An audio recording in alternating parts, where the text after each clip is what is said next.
warahmatullahi wabarakatuh. Waalaikumsalam warahmatullahi wabarakatuh. Iya. Apa kabar semuanya? Baik, sehat? Alhamdulillah, Ibu. Alhamdulillahirabbil alamin ya. Semoga dalam pertemuan kita kali ini semuanya dalam kondisi yang sehat walafiat ya. Sebelum kita awali, silahkan kita berdoa dulu. Sebelum kegiatan belajar dimulai, marilah kita berdoa. Berdoa mulai. Berdoa dapat diakhiri.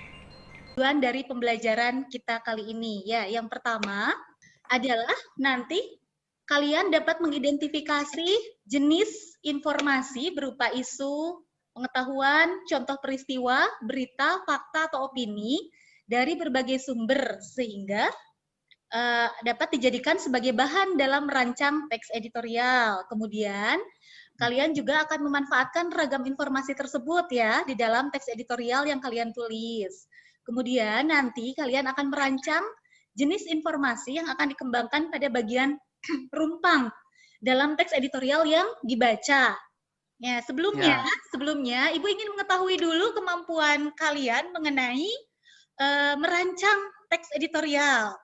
Untuk itu silahkan, dikerjakan dulu pretestnya. Ibu sudah tampilkan ada linknya di sini.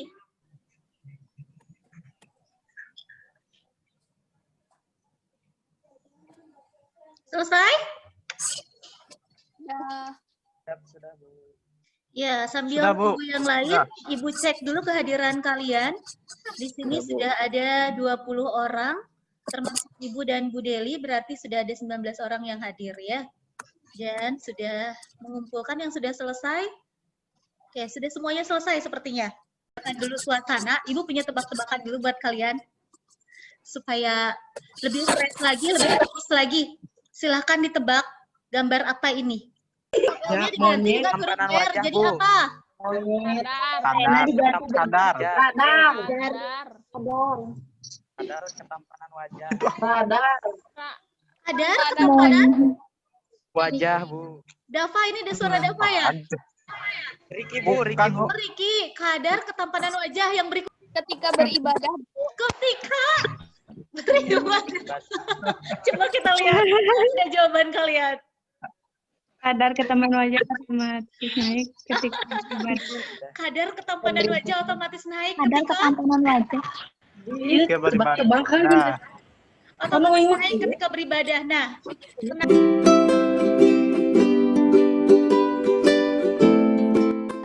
siapa yang masih ingat apa itu teks editorial? Teks editorial merupakan pendapat mengenai persoalan yang fenomenal, aktual, dan kontroversial. Biasanya ditulis oleh Naeli, lanjutkan. Biasanya ditulis oleh siapa, Naeli? Oleh penulis. Penulis yang seperti apa? Berbeda dengan kalau penulis bisa menulis apapun, berbeda dengan teks editorial, karena teks editorial hanya ditulis oleh siapa? Pengarang. Redaksi. Redaktur suatu surat Kabar. Nah, masih terkait dengan merancang teks editorial. Nah, bisa berupa informasi ya, fenomenal, informasi yang aktual, dan informasi yang kontroversial. Apa perbedaannya?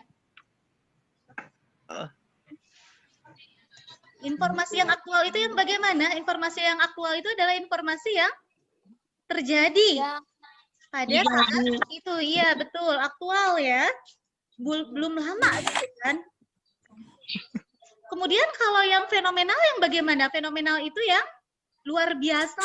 Eka masih ingat tidak struktur dalam penulisan teks editorial? Ada apa saja?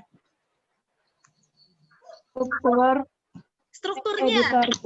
Yang pertama ada tesis atau isu.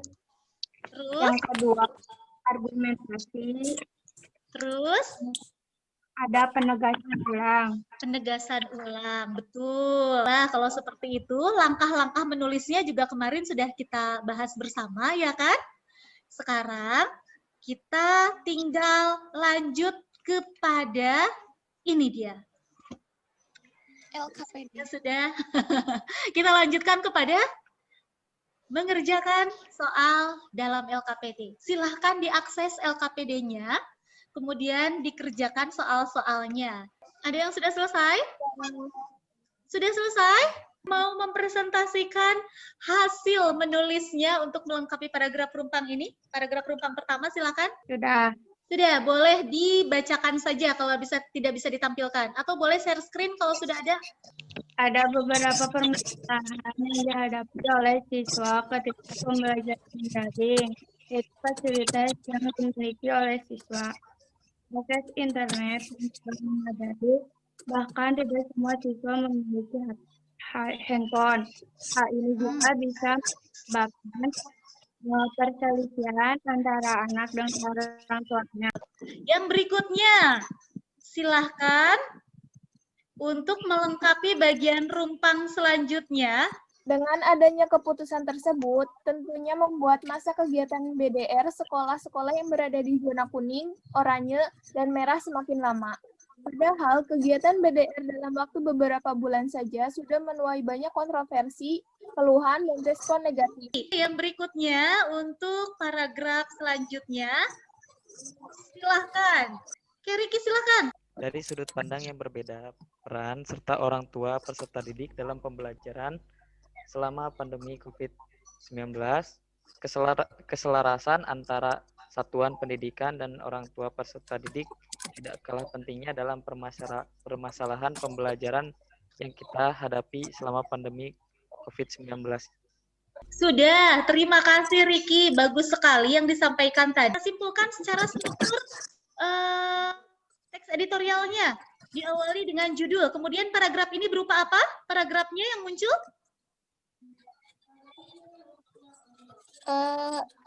Tesis, Bu. Tesis. Apa ini? Masih argumen, Bu. Argumen. Ini argumen. Tapi berbentuk kalimat apa ini? Fakta. Baik, kalau seperti itu, sekarang kita lanjut pada post-test.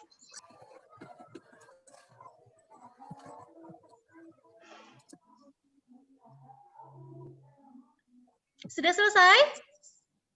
Sudah. Ya. Ya, sudah, Bu.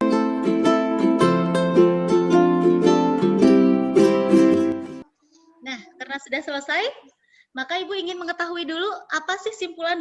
Itu apa namanya pembagian struktur dari suatu teks editorial. Ya, Belajar membuat atau menyusun teks editorial. iya, terima kasih ya. Kita sudah bisa menyimpulkannya. Kalau begitu, kira-kira apa sih manfaat dari pembelajaran kita hari ini? Saya dapat membedakan jenis teks editorial, Kemudian, terus dapat Belajar. membuat editorial. iya, bisa membedakan, bisa membuat. Sebelumnya, Ibu ingin sampaikan dulu untuk kegiatan kalian berikutnya. Yang pertama adalah nanti kalian silahkan akses LMS-nya. Ada tugas evaluasi lagi kemampuan kalian dalam menyusun teks editorial. Iya, terima kasih untuk hari ini. Kita akhiri pembelajaran kita dengan berdoa. Sebelum pembelajaran hari ini, alangkah baiknya kita berdoa. Doa mulai.